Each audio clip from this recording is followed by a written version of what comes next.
Prepara't per omplir el congelador. Tornes de vacances, tornes a la Sirena. Prepara't per omplir el congelador de productes imprescindibles en oferta i amb fins a un 50% de descompte en la segona unitat. La Sirena. Viu una autèntica experiència medieval transportant-te a l'esplendor del comtat d'Empúries. Música, fires, espectacles, tornejos, festes i gastronomia. Terra de trobadors, la millor recreació d'una gran època. Castelló d'Empúries, 9, 10 i 11 de setembre. Hola, bon dia. És dilluns, és 5 de setembre i això són els matins de TV3 amb energia renovada i amb una novetat evident. Ara som 3.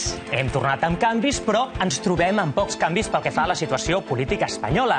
A Madrid encara no hi ha govern i està en marxa el compte enrere per evitar unes terceres eleccions.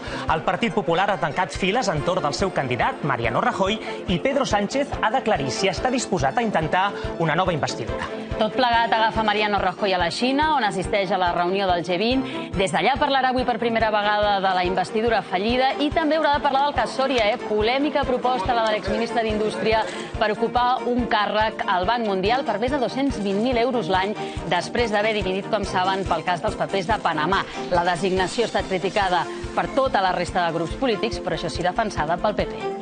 Pel que fa a Catalunya, a les portes de la Diada, Puigdemont manté la incògnita de si anirà o no a la manifestació, mentre que ha deixat claríssim que aquesta és la legislatura de la desconnexió. És, de fet, el que li ha demanat la CUP aquest cap de setmana després de reunir-se amb ell per parlar de la qüestió de confiança. Avui, per cert, reunió Puigdemont-García-Albiol per la mateixa qüestió. Parlarem, però, amb la CUP, amb Anna Gabriel, de com va anar la seva reunió. Serà a partir de 8:45 del matí. I a Alemanya, la ultradreta xenòfoba ja té representació a 9 dels 16 parlaments regionals. L'última sorpresa l'han donat a les eleccions de Mecklenburg-Pomerània Occidental, on han relegat els democristians d'Angela Merkel a la tercera posició. La cancellera alemanya rep un important vot de càstig per com ha gestionat la crisi dels refugiats.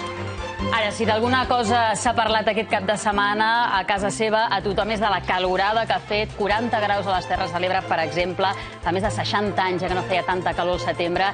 I ànim avui perquè farà calor avui, amb molta força també, tot i que al llarg de la setmana les temperatures aniran afluixant. Trànsit, avui que ja pràcticament tothom està incorporat a la feina, comencen ja les temudes aturades, sobretot a les rondes a Barcelona en sentit Llobregat, i molta congestió també al Papiol. Doncs amb tot això comencem. Vinga, som-hi. Arrenquem.